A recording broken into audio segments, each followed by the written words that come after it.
Começar mais um estudo da Palavra de Deus, mais um estudo bíblico. Quero convidar o irmão José Taliano para orar para a gente, e pedindo por aqueles que ainda estão vindo. A gente esteve orando pelo irmão José Maciel, pelo irmão Joaquim.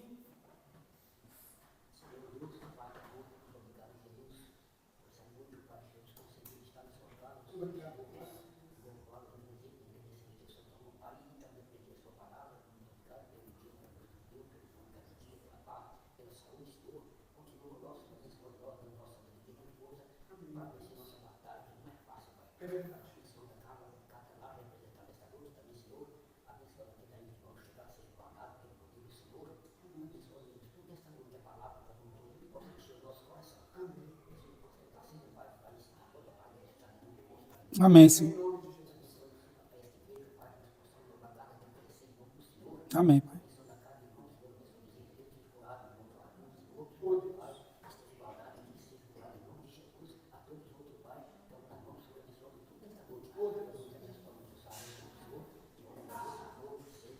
Amém, Senhor. Amém.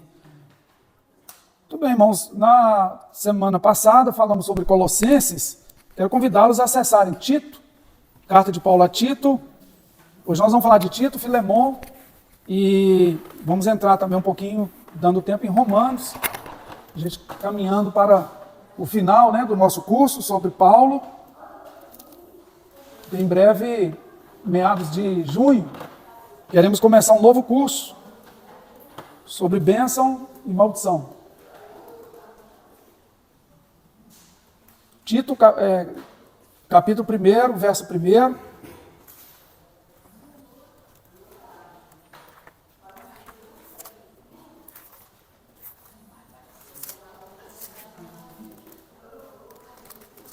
Então, como é costume, de Paulo, ele sempre vai dizer que ele é servo de Deus, que ele é apóstolo de Jesus Cristo. Então, a palavra servo, que é a palavra doulos, no grego vem o hebraico eved, é também a palavra escravo. Paulo é um servo eleito, de segundo a fé dos eleitos de Deus. Então o verso 1 apresenta Paulo como servo. Verso 6, ele falando das qualificações dos presbíteros, ele diz que o presbítero, no verso 6, ele é irrepreensível e obediente a Deus. Então Paulo, como um presbítero, como um pastor, um missionário, ele vai ter as características que ele pede, que ele lista, dos líderes, dos pastores, e aqui no caso usando o termo presbítero. Verso 8 diz que o presbítero deve ser hospitaleiro, amigo do bem. Então chama sempre atenção, se ele é amigo do bem, e Paulo um presbítero, ele é amigo do bem. Quem é amigo do bem consegue fazer o bem, Diz que ele é moderado. Uma pessoa moderada é uma pessoa que tem controle, consegue controlar. Diante das tentações, das provações, ele tem controle, tem domínio próprio, justo, santo e temperante. Verso 9, capítulo 1, admoestador na santa doutrina. Tito, capítulo 1, verso 9. Agora, verso 15. Acredita que todas as coisas são puras para os puros. Verso 7, em tudo, ele pede que Tito dê o exemplo em tudo. Então nós entendemos que Paulo dá exemplo em tudo. Depois no verso 12, ele já usa a primeira pessoa do plural. Ele se inclui diretamente. Nos outros a gente pode falar indiretamente, capítulo 2, 12. Agora ele fala diretamente. E no 12 ele fala que ele renunciou à impiedade, renunciou às concupiscências mundanas, quer dizer, os desejos mundanos. Por isso ele vive de forma sóbria, justa e piamente. Então ele está incluído em tudo que ele fala. Tem hora que ele fala nós, que ele usou aqui, ensinando-nos, ensinando a nós. E tem hora que ele fala eu, E a maioria das vezes ele fala direcionado à igreja, ou no caso aqui para Tito, né? Então não vai usar muito a primeira pessoa. Mas nós entendemos que ele está falando também dele. Capítulo 3, verso 3, ele bota de novo nós. E ele vai dizer então que o velho homem é insensato, é desobediente, é extraviado, serve às concupiscências e deleites, quer dizer, serve aos desejos, vive em malícia e inveja, é odioso. Está falando do velho homem, da velha natureza. Mas o que ele diz? Que isso é coisa do passado. Não é isso que ele diz logo no início do verso 3? Porque também nós éramos noutro tempo. Ele não está dizendo que agora em Cristo que ele é isso. Antes de Cristo, na vida, ele era insensato, ele servia aos próprios desejos. Agora com Cristo não. Ele superou isso. Ele vive em novidade de vida. Então veja que aqui é o passado, né, sem Cristo. Ele diz, ó, porque também nós éramos no outro tempo. O Tiago mencionou o 4, o que diz aí, Tiago? Mas quando da parte de Deus, nosso Salvador, se manifestaram a bondade e o amor pelos homens. Isso, então, antes era ódio, né? E agora é o amor, a benignidade, né? A bondade. Isso aqui mudou. No verso 5 do capítulo 3, ele continua falando na primeira pessoa. Contudo, pela misericórdia de Deus, ele nos salvou e nos lavou, e o Espírito Santo nos renovou. Quer dizer, o homem velho foi renovado, foi mudado. Então, o que a gente percebe nas cartas de Paulo, em todas elas, é que ele é um homem de Deus, que ele anda em conformidade com a vontade de Deus, apesar de continuar pecador, como todos os seres humanos, mas que ele não vive na prática do pecado. Ele não é um pecadeiro, ele é um pecador. O fato dele ser um pecador não faz dele um pecadeiro, né? Uma pessoa que peca o tempo todo, sem parar, porque não consegue não pecar. Queria ouvir algum comentário, se você de casa, né, tiver um comentário, também pode encaminhar, mas quem está aqui presencialmente, eu consigo ouvir nesse momento. Se alguém tiver uma palavra, está aberto.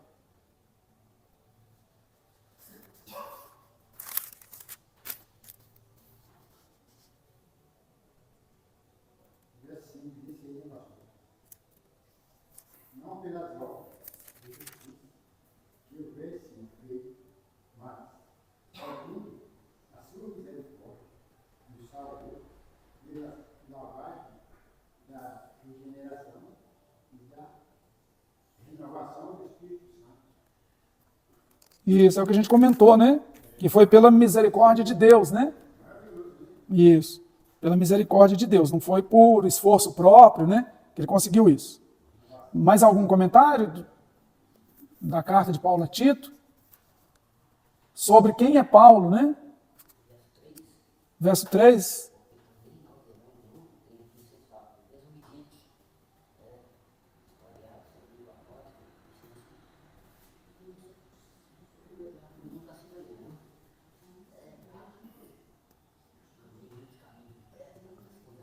O irmão está dando testemunho que ele era assim também, antes de Cristo, né? Fazia um monte de coisa, uma vida realmente na lama, né? Uhum.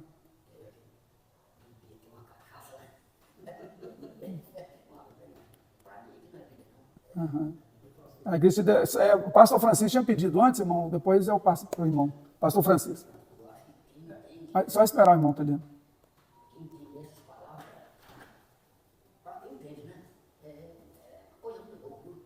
Isso. Cristo transformou, né?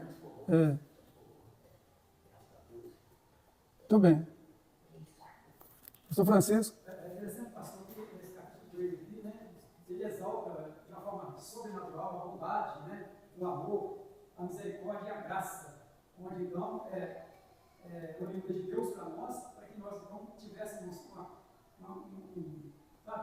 uma completa certeza da nova criatura que é para ser restituída. Da vitória, né, sobre o mal, né?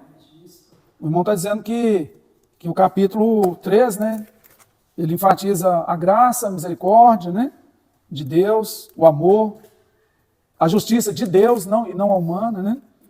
Muito bem. Irmão José.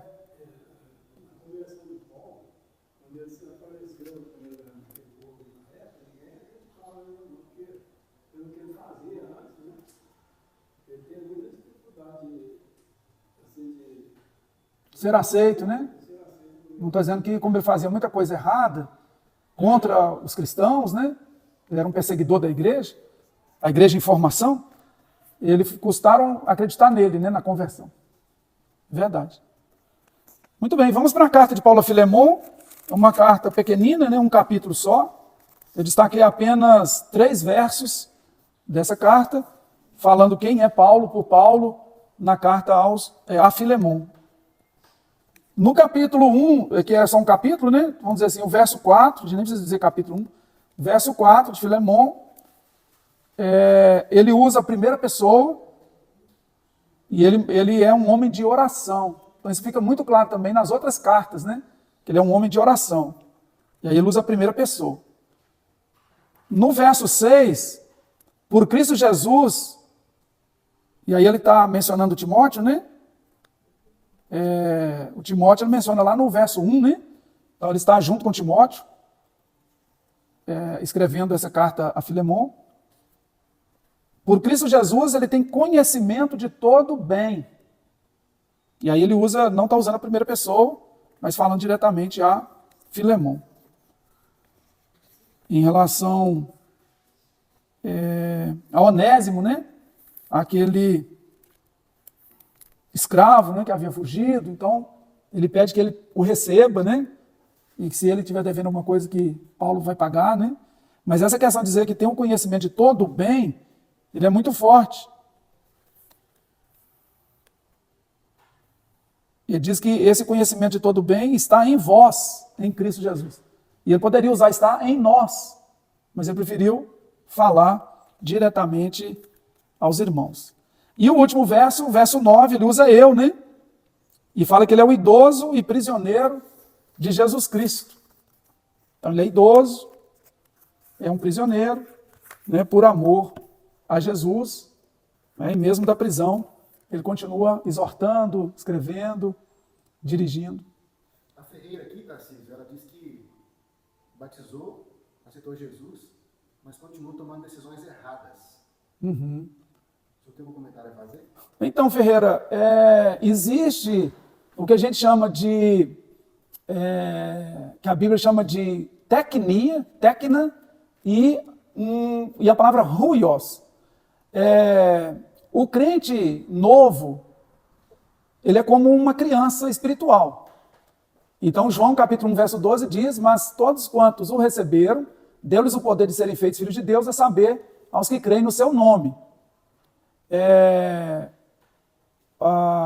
E aí a palavra filho de Deus é a palavra tecnia, ou seja, criancinha de Deus. Então quem recebe Jesus, ele se torna uma criança de Deus, e a criança vai amadurecendo com o tempo, se alimentando da palavra, da oração, da meditação na própria palavra, o contato com outros irmãos em Cristo, e vai amadurecendo.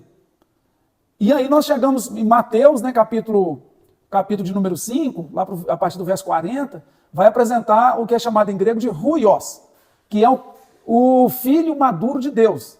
Esse filho maduro de Deus é capaz de oferecer a outra face, é capaz de caminhar uma segunda milha, quer dizer, ele tem uma maturidade cristã.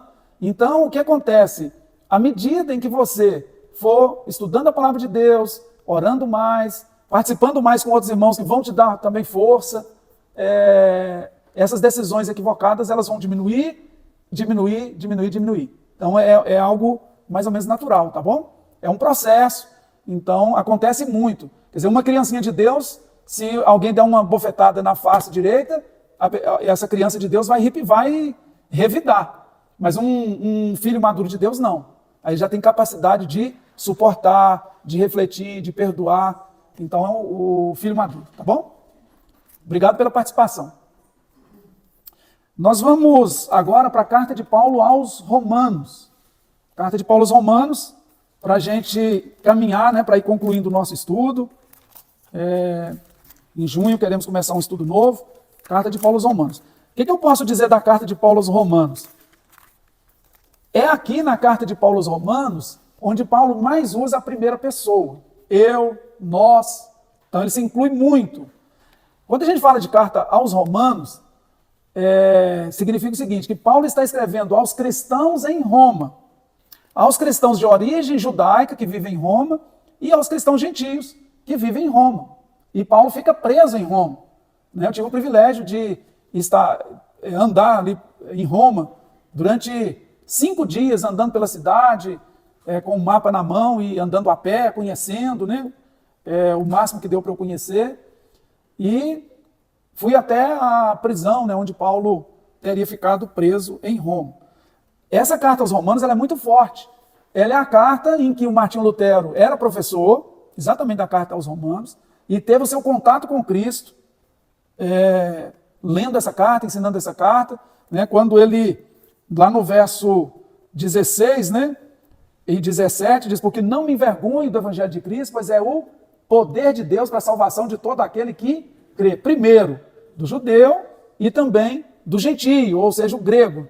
E aí ele diz no verso 17, porque nele se descobre a justiça de Deus, de fé em fé, como está escrito. Aí ele cita Abacuque, ele cita o profeta Abacuque, mas o justo viverá da fé. Olha, o que a gente entende dessa carta aos Romanos? Que Paulo é esse justo. E aquele que serve a Jesus é esse justo, justificado por Deus, que anda pela fé, ou seja, pela confiança. A palavra fé, em hebraico, de onde vem também a palavra amém, eu concordo, assim seja, significa confiança. É mais do que, vamos fazer uma brincadeira aqui, é mais do que acreditança, né? É confiança, né? É mais do que acreditar, é confiar. Então, por exemplo, eu posso dizer, eu acredito que esse objeto aqui, de madeira, consegue aguentar o meu peso, mas eu nunca experimentei. Então, para eu demonstrar que realmente eu acredito, a palavra fé, emuná, e no grego pistis, eu tenho que me dobrar e botar aqui o meu peso, né, para botar todo o meu peso aqui. Quer dizer, aí eu depositei confiança e não apenas acreditança. Né? Quer dizer, eu acredito, a Bíblia diz que você faz bem, mas até o diabo acredita. O diabo também crê. Esse crer de acreditar, de saber, é diferente do crer de confiar. Confiar. E confiança é mais difícil. Confiança é com o tempo também. Nós não vamos confiando numa pessoa, a gente viu a primeira vez, já vai confiando. Então, para confiar em alguém, leva tempo. E assim também, para confiar em Deus, leva certo tempo. Porque nós, como criancinhas espirituais, a gente é muito desconfiado, e ainda está meio inseguro, ainda está preso às coisas lá do passado, né? Então é natural que isso leve um certo tempo. Tem pessoas que vão mais rápido e outras que vão mais lento. Mas todos nós chegaremos lá, a maturidade cristã. A não ser que a gente não queira e fique estagnado. A gente já não ora, não lê a Bíblia, não medita, não tem contato com outros irmãos, que aí um ajuda o outro, aí realmente fica mais complicado o amadurecimento. Pastor, pois não. O acreditar ou o crer de Satanás, ele não está envolvido somente na situação de que o crer dele é conhecer e não praticar diferente do nosso? Isso. Porque nós cremos e praticamos. Isso. Nós confiamos a ponto de obedecer. E ele não obedece. Então o diabo, ele crê no sentido dele, ele sabe, né? Ele conhece. Isso pesa inclusive contra ele. E inclusive isso pesa contra ele. Conhecer e não praticar. Exato. E o que pode pesar também em relação a quem mais conhece, mais se cobra. Então é natural. Exatamente. Conhecer, conhece. Só tem quem pratica. Nós conhecemos e praticamos. Não pratica o bem, né? Vou baixar aqui e colocar essa água. Muito bem. Então vamos lá, vamos ver alguns textos aqui em Romanos. Separei alguns para a gente, e vocês vão perceber que a maioria está em primeira pessoa.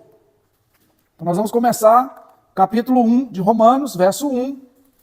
Paulo se apresenta, como sempre, né? Como servo de Cristo, como escravo de Cristo. Ele não é escravo do pecado, ele é escravo de Cristo. Chamado para ser apóstolo, separado para o evangelho de Deus. Verso 4. Vou fazer um resumo, estou fazendo um resumo dos versículos, né? Ele crê no Cristo ressurreto como Senhor. Verso 5. E afirma ter recebido a graça e o apostolado pela obediência da fé. Ele obedece. Quem obedece à fé não está obedecendo ao pecado. Paulo não é obediente ao pecado. Ele peca? Peca. Mas ele é obediente ao pecado? Não. Ele é obediente à fé. Ou da fé. Verso 7. Ele crê em Deus Pai e no Senhor Jesus Cristo. Verso 8. Ele dá testemunho de que Deus é o seu Deus. É o verso 8. E aí está usando a primeira pessoa. Dou graças ao meu Deus. Né? Usando a primeira pessoa. Verso 9. Ele serve a Deus em espírito, no evangelho do Filho de Deus, e faz oração pelos romanos. Ou seja, faz menção deles a Deus.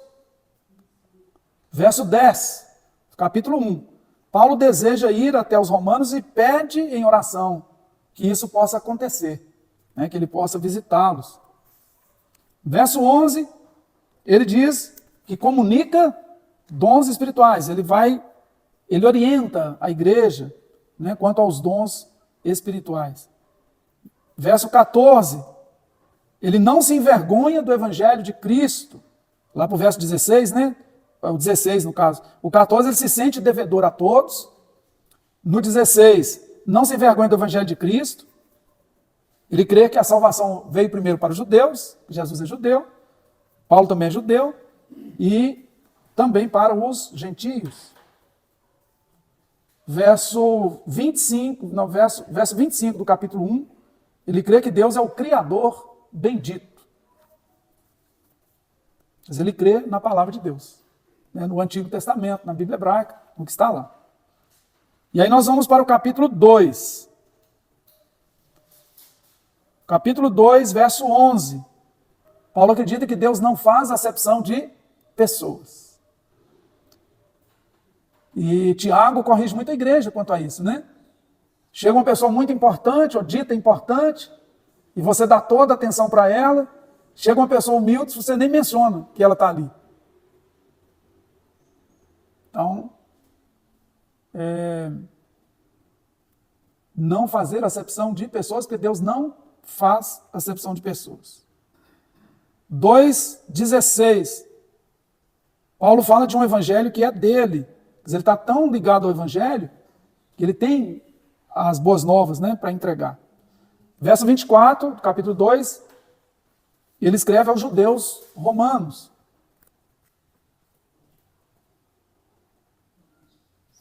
Capítulo 3, verso 20. A lei da fé é diferente da lei das obras. Então ele fala da lei das obras e a lei da fé, da confiança. Verso 31, capítulo 3, ele afirma que a lei se estabelece pela fé. A lei se estabelece pela fé. A lei das obras são os mandamentos, né? Cumprir os mandamentos, fazer o que Deus mandou, né? E a lei da fé, ela vai além disso. A lei da fé é a confiança. Você não faz por medo, você faz por amor, né? por reconhecimento da grandeza de Deus, que aquilo que Deus tem é o melhor para você. Quer dizer, é uma maneira, né, de você encarar os mandamentos apenas pelas obras e pelas obras da lei, né? E as obras da lei, assim, eu não quero que aconteça comigo, eu faço para me precaver, tudo bem. Mas as obras da fé eu faço porque eu confio em Deus, porque eu estou agradando Ele. Então isso já faz toda uma diferença. De você fazer por amor e fazer por obrigação. Agora, é melhor fazer por obrigação do que não fazer.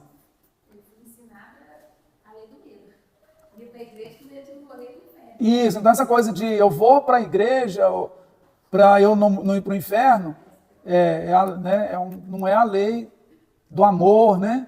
Não é a lei da fé, da confiança. Inclusive, falar isso para criança, né? Ensinado assim que, se não for... aí o que acontece? Está pondo o peso da salvação na igreja. E a igreja não salva, a Bíblia não salva, líderes não salvam. A Bíblia, né? Só Jesus Cristo salva. Em Deus. Porque o projeto de Deus é salvar por intermédio de Jesus. Mesmo aqueles que nunca viram Jesus na vida. Quer dizer, as pessoas que viveram antes de Jesus e as pessoas que viveram depois e não tiveram a oportunidade de saber nada sobre ele. Mesmo assim, tem a oportunidade da salvação. Quer dizer, então está muito além. Dentro do que a irmã falou, eu lembrei daquele provérbio. Quem não vem pelo amor, vem pela dor. Isso, que é muito citado, né? O que você acha desse provérbio? Ele... Talvez esse provérbio, quem não vem pelo amor, vem pela dor, seja uma questão mais didática. Porque na dor, a gente fica mais sensível. A Eclesiastes diz que é melhor ir a um velório do que uma festa. Por quê? No velório você reflete sobre a vida. E na festa você só quer divertir, não vai ficar refletindo, não é momento de ficar filosofando, né? Mas lá no velório você se torna um filósofo de si mesmo.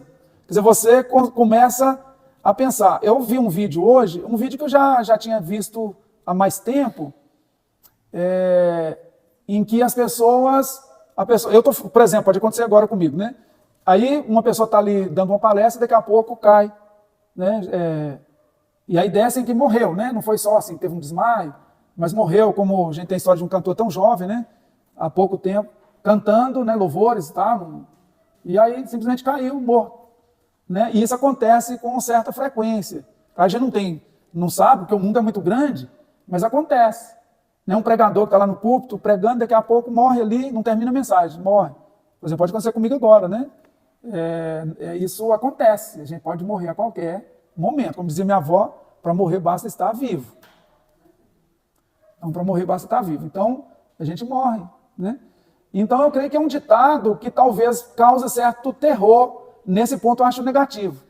Quer dizer, é uma forçação de barra, né, de você dizer para a pessoa, como pregação eu acho bastante negativo. Mas como verdade, até que funciona. E talvez, no momento da dor, do sofrimento, a pessoa está mais sensível para receber a Deus. Ela está precisando.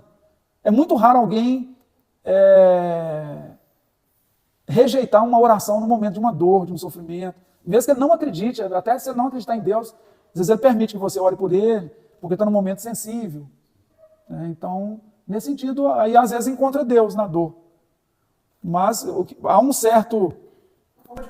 certa manipulação, temos que ter cuidado com isso. Né? Pois não, Joaquim.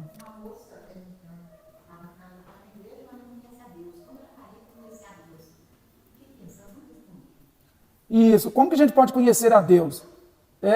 O primeiro conhecimento de Deus... Acho que olhando para a gente mesmo já tem uma ideia. Que a Bíblia diz que nós somos imagem, que nós somos semelhança de Deus. Somos uma espécie de sombra de Deus. Se ela olhar para si, há um pouco de Deus nela. Ainda que essa imagem esteja distorcida, mas ela representa Deus. Olhando para a natureza, olha lá para a criação, para as estrelas, para o sol. Para o sol não é bom ficar olhando muito não, né? Depende do horário. O sol é terrível, né? É uma estrela chamada de quinta grandeza, mas deve ser até... hoje tem estrelas muito, muito, muito, muito, muito maiores, né? E a Terra perto do Sol é um grãozinho, né? Então o que acontece? Olhando para a criação de Deus, para uma árvore, para um rio, para uma água, Deus se manifesta. As obras manifestam a glória de Deus. Mas uma pessoa que tem acesso à Bíblia, que tem acesso a um templo, então é mais fácil você conhecer Deus pela palavra, porque na palavra, na Bíblia, você tem o nome de Deus, tem os atributos de Deus, tem a história do povo de Deus, dos seus fracassos e das suas vitórias, da sua vida com Deus e da sua vida tortuosa, mesmo conhecendo a Deus. Quer dizer, a Bíblia não esconde os podres. E nos louvores, a Bíblia diz que Deus habita nos louvores, né? Então tem várias maneiras dela conhecer a Deus, estudando a palavra de Deus, aí é um conhecimento que a gente chama de teórico. O conhecimento prático de Deus seria o quê? Ela começar a orar, sabe? Ter a experiência com Deus, começar a agradecer a Deus por tudo, também pedir, que Deus nos abre, né, para pedir.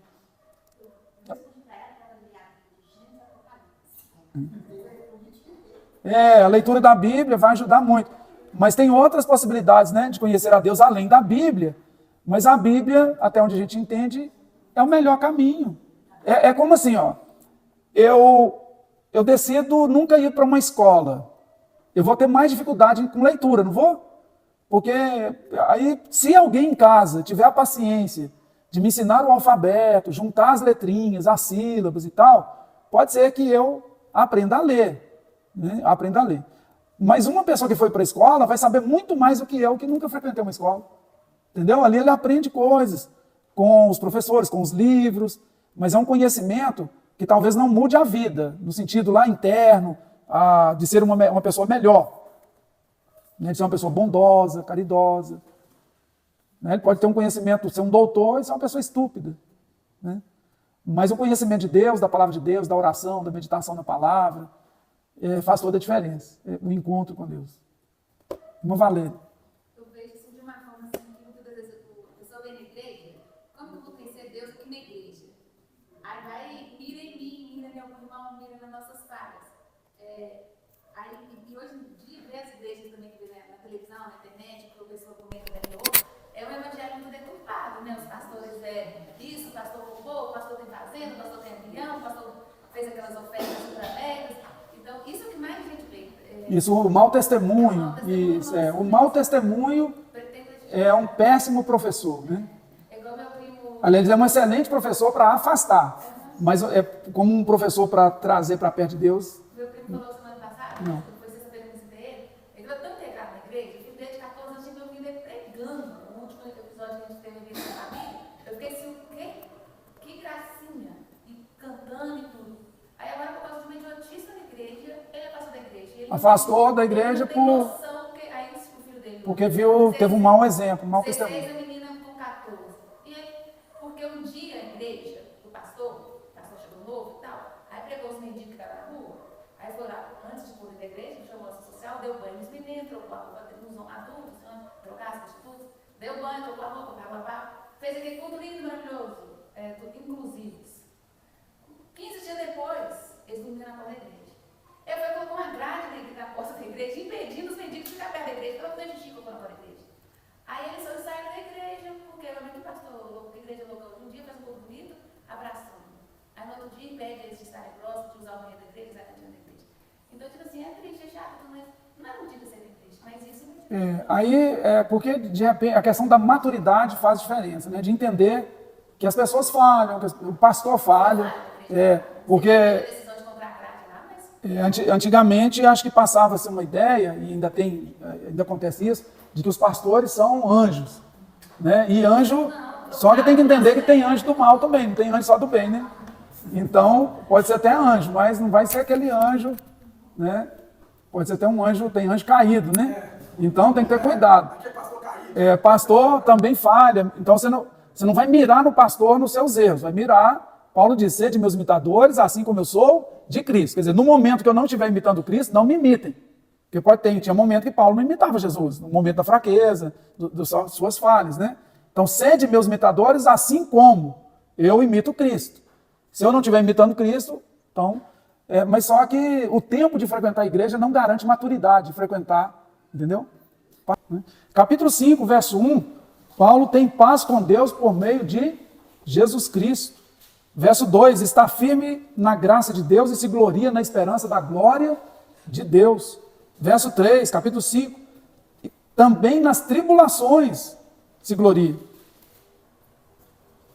Verso 9, verso 8, aliás, verso 5, o amor de Deus está derramado em seu coração.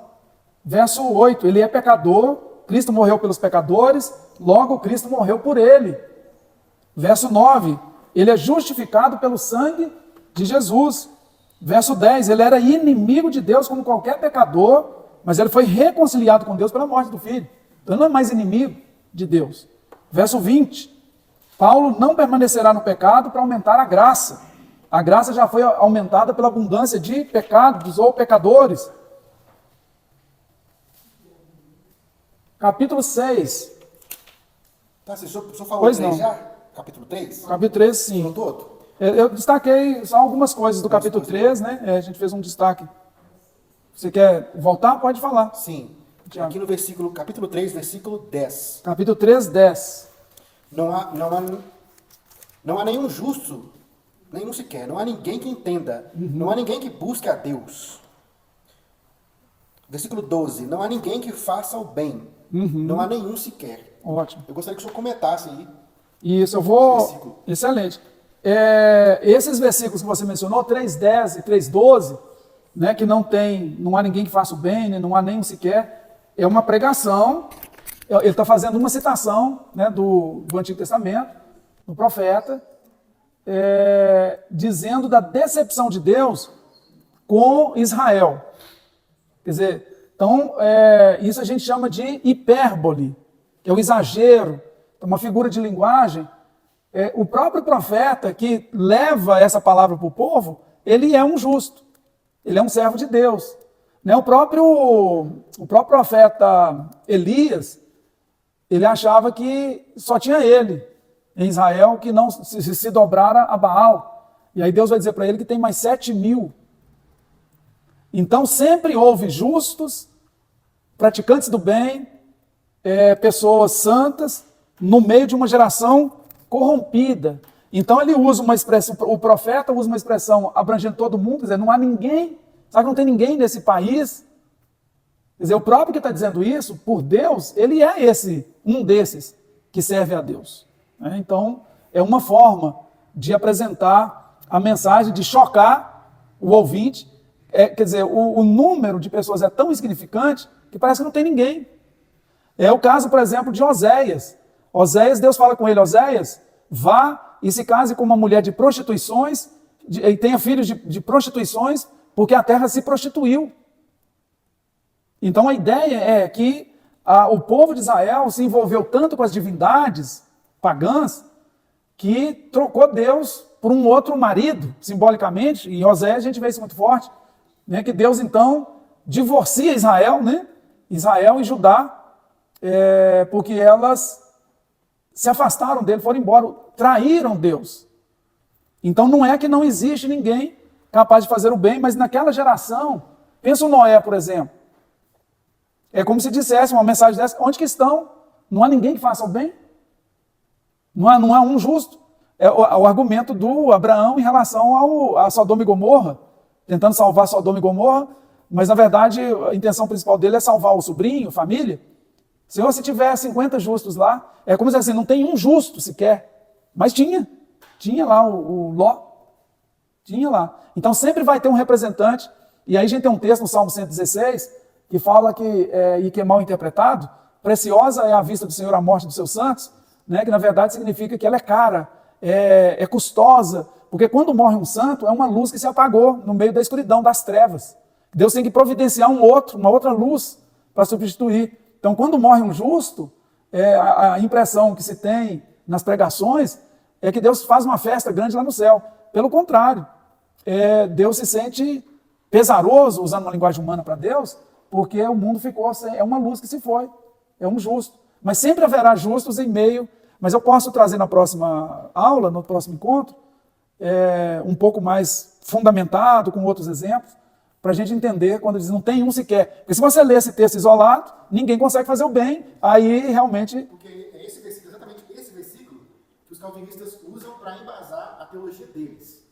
E quando eu leio o livro calvinista, todo livro calvinista vai ter esse versículo aqui, ó, todos. Porque Paulo diz, não há ninguém que faça o bem. Salmo 14, Salmo 53. Isso, é uma citação. Isso dando a entender isso, de que na cabeça do calvinista, eu só posso fazer o bem se Deus me escolher e falar assim, a partir de agora, eu quero que você faça o bem. Essa é a visão deles. Uhum. Muito bem. Aí eu vou anotar aqui, Romanos 3, verso 10 e 12, e aí vocês me cobrem na próxima quarta-feira, para eu trazer algo mais fundamentado, né, mas respondi assim, de supetão, espero que já deu uma direção, né? Irmãos, bom demais a presença de vocês, nosso tempo já acabou. Agradeço o pessoal do Solos Ágape, sempre bom ter vocês, a participação. Pode até participar mais, né? O Thiago está aqui, ele pode passar as perguntas, eu vou ter prazer em responder, tá bom? Então a gente pode criar mais essa interação, vai ser muito boa. Valeu demais. Vamos cantar um cântico. O irmão Edson já está ali com o cântico aberto, né? Para sugerir para nós.